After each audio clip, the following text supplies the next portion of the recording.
Welcome to Debatable Podcast. Today, we have more ways to connect than at any point in human history. Right. Yet we are facing an absolute loneliness epidemic. Dating apps, situationships, three-person polyamorous families. We are ripping up the old rules of romance. So is this completely destroying our chance at happiness, or is it setting us free? The old rules were cages. Stop romanticizing them. Cages? Yes, cages. The traditional system forced people into tiny boxes that just ruined their lives. Tearing up that script lets people demand true respect. It lets them build families that actually work for them, instead of blindly following tradition just because it is what their parents did. Well, the facts show it is a total disaster. Modern dating habits and dodging real commitment are making people sad.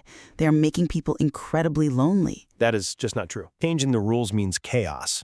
It means progress. People are just refusing to settle for miserable marriages. Okay, let me lay out the wreckage here.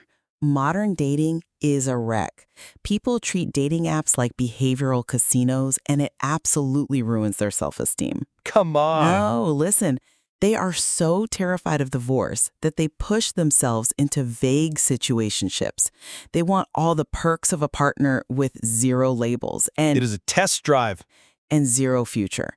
That just leads to a massive waste of time and heartbreak. And when they step way outside the lines, like entering a polyamorous throuple, they create massive legal chaos that puts their own kids in danger. You are looking at the data completely upside down. Young people on apps want deep, loyal bonds. Waiting to marry is the smartest thing a person can do right now. Really? Yes, and non-traditional setups like polyamorous families bring huge practical perks. You get more money in the house, you get more sleep, you get more support for raising children. Okay, let us look closely at those apps. You claim people want deep bonds. I look at the numbers. Let us hear them.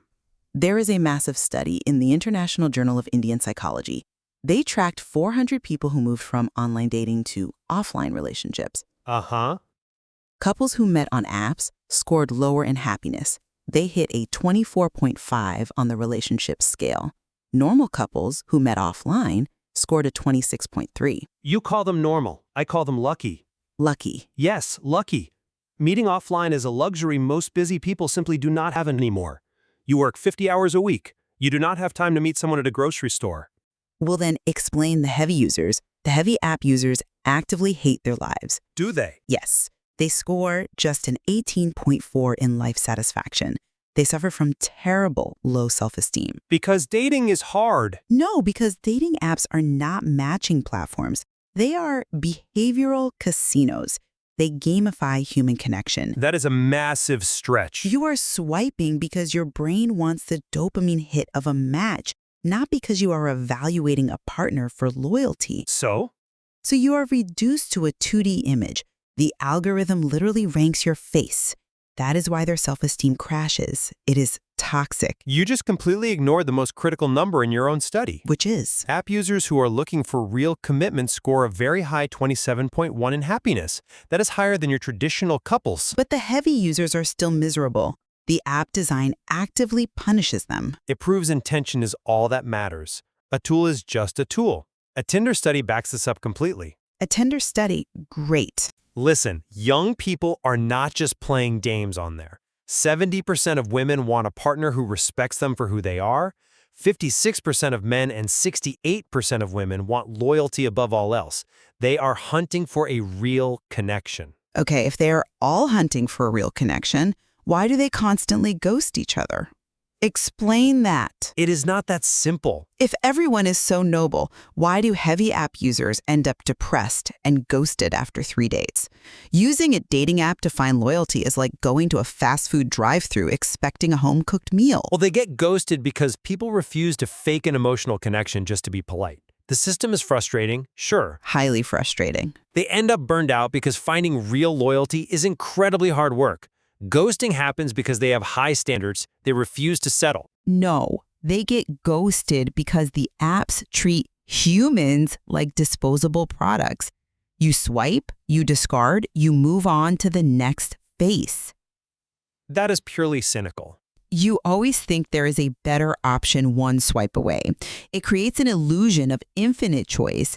And that illusion makes people absolutely terrified of picking one person and settling down. People want loyalty. They are just holding out for the real thing. Their actions prove they are terrified of it. People are dodging commitment at all costs. We have what experts call the decoupling effect. Right. People separated sex from marriage, then they separated living together from marriage. Why? Because they are scared of the divorce courts. And they should be cautious. Divorce destroys lives. But the fear is creating a bigger disaster. Look at the numbers from modern family law.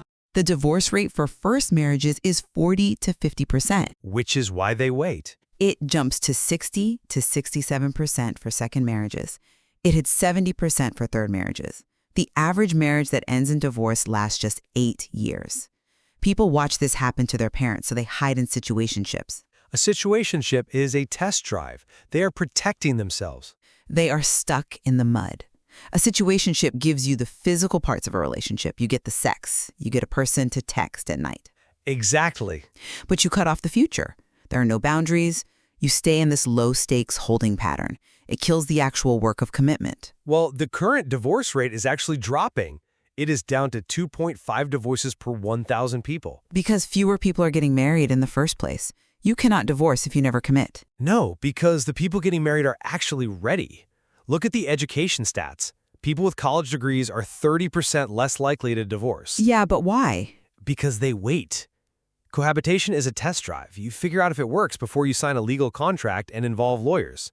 The test drive logic is completely broken. If testing things out is so smart, why does playing house fail? It does not. The Institute for Family Studies shows that living together before getting engaged makes couples 39% more likely to divorce. Okay, that is just a correlation. It does not prove living together actually causes the divorce. It absolutely causes it through sheer laziness. Sociologists call it sliding versus deciding. Sliding? Yes. When you live together in a situationship, you do not make an active choice to commit. You sign a lease together to save rent. You buy a couch together. You get a dog. Right. You build a life. No, you just slide into marriage because breaking the lease and splitting up the furniture is too annoying. People get married because they love each other, not because of a couch. The stats say otherwise. 39% more likely to divorce. You slide into the marriage due to inertia and the sunk cost fallacy. You never actually make the hard, active decision to commit to that person. Playing house ruins the real thing. A failed situationship is a success. How? Living together exposes the cracks in the foundation before it is too late. It means you avoided a bad marriage. You avoided the lawyers. You still waste years. You avoided that 60% failure rate of a second marriage you brought up. If a couple breaks up before the wedding because they lived together and hated it, that is a massive win. It is not a win to spend 5 years of your youth in a dead-end setup dodging hard work. You still get your heart broken, but you have zero legal protections. That is life. You leave empty-handed. And if a basic two-person relationship is this hard to figure out, adding a third person turns it into absolute chaos. It does not turn into chaos. A polyamorous family, like a throuple, fixes a massive amount of modern problems. You are talking about raising children in a circus. Raising children today is exhausting and expensive. A throuple brings 3 incomes into a house. 3 incomes? Yes, it gives kids more adults to help with homework. It provides more rides to school. Most importantly, it gives the parents more sleep. You have 3 loving adults sharing the massive burden of modern life. Well, you are gambling with a child's legal safety. Let us look at how the law actually works. The Rhode Island Parentage Act just passed. It is supposed to help modern families. Right, it updates the rules. Let us look at 2 different setups. Family A is Aisha, Beth, and Carlos. Aisha and Beth are married. Carlos is a straight man. He provides the sperm. They raise the child together. A perfect modern support system. Yes, because Carlos is platonic, they do not sleep with Carlos. The law loves this. The state understands biological parentage versus social parentage. Carlos can easily petition to be a legal third parent under the law. Exactly. Now look at Family B, Doris, Emily, and Fred. Doris and Emily are married. Fred gives the sperm, but they are romantically involved with Fred. They are a throuple. The second they add romance, they break the law. Adultery is a crime in Rhode Island. That is a dinosaur law. It does not matter. It carries a $500 fine. No one in the real world gets arrested for adultery today. You are missing the entire mechanism of family law. The criminal fine does not matter. The family court matters. When a judge looks at a custody battle, they use what is called the pedinato standard. Okay. They have to decide the best interest of the child. And having 3 loving parents is in the child's best interest. The judge decides that, not you. One major factor in the pedinato standard is the moral fitness of the parents. Judges actively look at criminal activity and sexual promiscuity in the home. This is absurd. A romantic third parent puts the whole family in danger.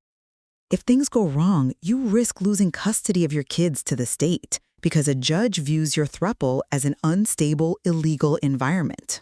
The biased judge is the threat to the kids, not the polyamory. But the judge has the power. The Uniform Parentage Act makes room for a de facto third parent. It is designed to protect the person who does the actual work, the person making the school lunches and kissing the scraped knees. The law is supposed to ensure that all children and all parents have equal rights. The law says illicit sexual intercourse between any two persons where either is married is adultery. It does not care about who makes the school lunches. That is the problem. The judge looks at the paper. If a platonic sperm donor steps in, the paper protects them.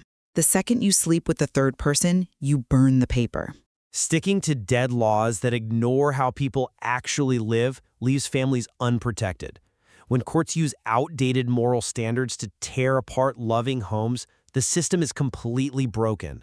We used to have laws against a lot of things that we now accept as basic human rights. You can complain about the system all day long. The parents put themselves in that legal crosshair. They chose to ignore the law and run a romantic experiment with a child in the house. It is not an experiment. Treating relationships like casual games and ripping up the legal rules of family just leaves people exposed. Families are changing. Nuclear families are now a minority of households in the U.S. Extended families and chosen families are on the rise. 3 incomes, 3 parents. It directly solves the exhaustion and the divorce rates you brought up earlier. It solves nothing. It just guarantees a messy, expensive legal battle over who actually owns the kid. Breaking old habits is the only way forward. People are demanding respect on dating apps. They are waiting for the right time to commit instead of rushing into a bad marriage. They are building bigger families that actually fit their financial and emotional needs. The old rules completely failed us. Dodging clear commitments with situationships, treating dating apps like slot machines, and ripping up the legal definitions of family leaves people sad and unprotected. The facts show people are lonely and putting their own kids at legal risk. You want to force people back into a broken machine. I want to build a new one. You have to look at the messy reality of modern love and adapt. Or you have to realize the new machine is shredding people's self-esteem and legal rights and stop feeding it. We will leave it to the listener to look at the facts and decide for themselves.